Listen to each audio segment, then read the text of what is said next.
Now Sarai, Abraham's wife, had borne him no children, but she had an Egyptian maidservant named Hagar. So she said to Abram, "The Lord has kept me from having children. Go sleep with my maidservant. Perhaps I can build a family through her." Abram agreed to what Sarai said. So after Abram had been living in Canaan 10 years, Sarai, his wife, took her Egyptian maidservant Hagar and gave her to her husband to be his wife. He slept with Hagar and she conceived. When she knew she was pregnant, she began to despise her mistress. Then Sarai said to Abram, "You are responsible for the wrong I am suffering. I put my servant in your arms, and now that she knows she's pregnant, she despises me. May the Lord judge between you and me. Your servant is in your hands," Abram said. "Do with her whatever you think is best." Then Sarai mistreated Hagar, so she fled from her. The angel of the Lord found Hagar near a spring in the desert. It was the spring that is beside the road to Shur. And he said, "Hagar, servant of Sarai, where have you come from, and where are you going?" "I'm running away from my mistress Sarai," she answered. Then the angel of the Lord told her, "Go back to your mistress and submit to her." The angel added, "I will so increase your descendants that they will be too numerous to count." The angel of the Lord also said to her, "You are now with child, and you will have a son.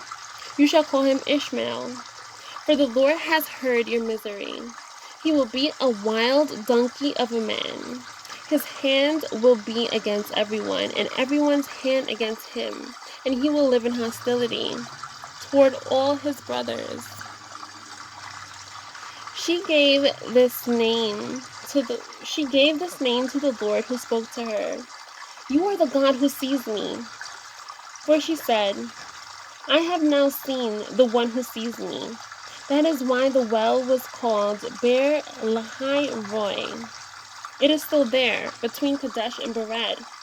So Hagar bore Abram a son, and Abram gave the name Ishmael to the son she had born. Abram was 86 years old when Hagar bore him Ishmael. When Abram was 99 years old, the Lord appeared to him and said, "I am God Almighty. Walk before me and be blameless. I will confirm my covenant between me and you and will greatly increase your numbers." Abram fell face down, and God said to him, "As for me, this is my covenant with you. You will be the father of many nations. No longer will you be called Abram. Your name will be Abraham. For I have made you a father of many nations.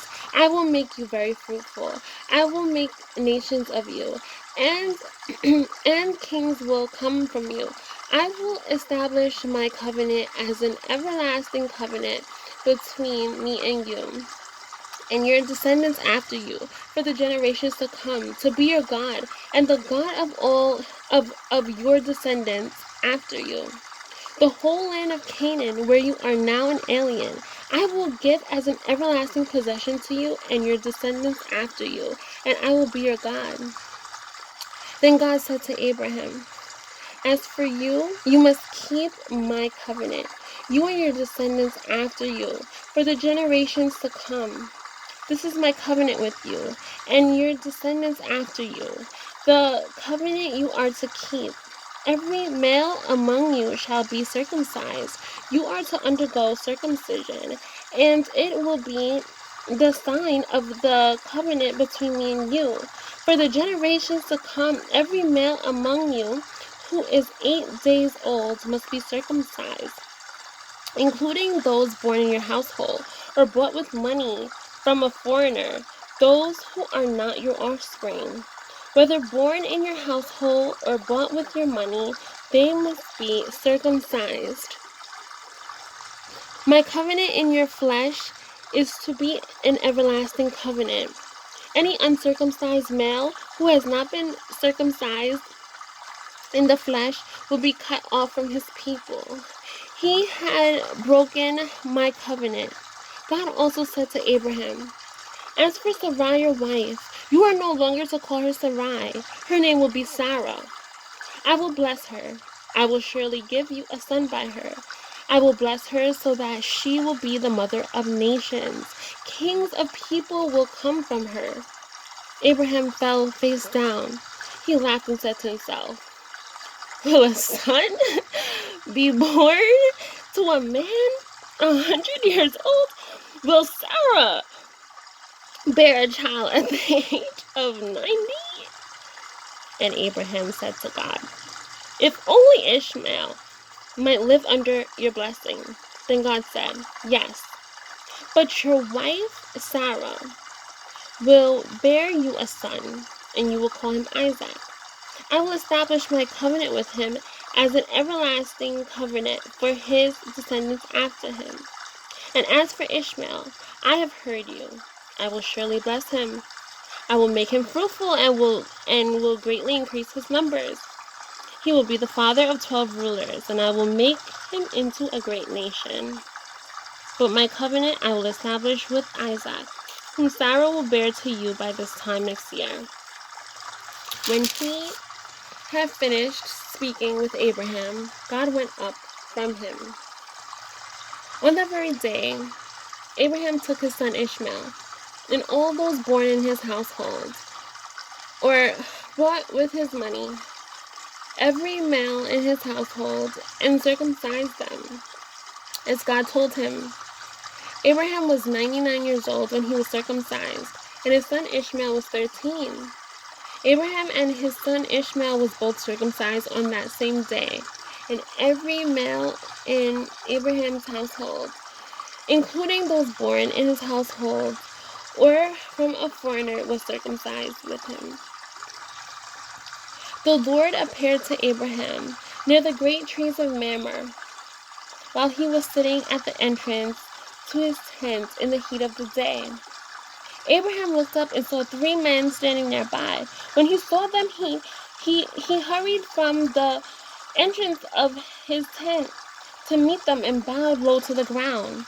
He said, if I have found favor in your eyes, my Lord, do not pass your servant by. Let a little water be brought, and then you may all wash your feet and rest under this tree. Let me get you something to eat, so you can be refreshed and then go on your way. Now that you have come to your servant. Very well, they answered. Do as you say. So Abraham hurried into the tent to Sarah. Quick, he said, get 3 seahs of fine flour and knead it and bake some bread. Oh, who's hungry? I'm hungry. Then he ran to the herd and selected a choice tender calf and gave it to the servant, who hurried to prepare it. He then brought some curds and milk and the calf that had been prepared, and set these before them. While they ate, he stood near them under a tree. Where is your wife Sarah? They asked him. There, in the tent, he said. Then the Lord said, I will surely return to you about this time next year, and Sarah, your wife, will have a son. Now Sarah was listening at the entrance to the tent, which was behind him. Abraham and Sarah were already old and well advanced in years, and Sarah was past the age of childbearing. So Sarah laughed to herself as she thought, after I am worn out and my master is old, will I now have displeasure? Then the Lord said to Abraham, why does Sarah laugh and say, will I really have a child now that I am old? Is anything too hard for the Lord? I will return to you at the appointed time next year, and Sarah will have a son. Sarah was afraid, so she lied and said, I didn't laugh. But he said, yes, you did laugh. When the men got up to leave, they looked down towards Sodom. And Abraham walked along with them to see them on their way. Then the Lord said, "Shall I hide from Abraham what I am about to do? Abraham will surely become a great and powerful nation, and all nations on earth will be blessed through him. For I have chosen him, so that he will direct his children and his household after him, to keep him the way of the Lord, to wait, sorry. For I have chosen him, so that he will direct his children and his household after him, to keep the way of the Lord by doing what is right and just, so that the Lord will bring about for Abraham what he has promised him." Then the Lord said, "The outcry against Sodom and Gomorrah is too great, and their sin so grievous, that I will go down and see if what they have done is as bad as the outcry that have reached me.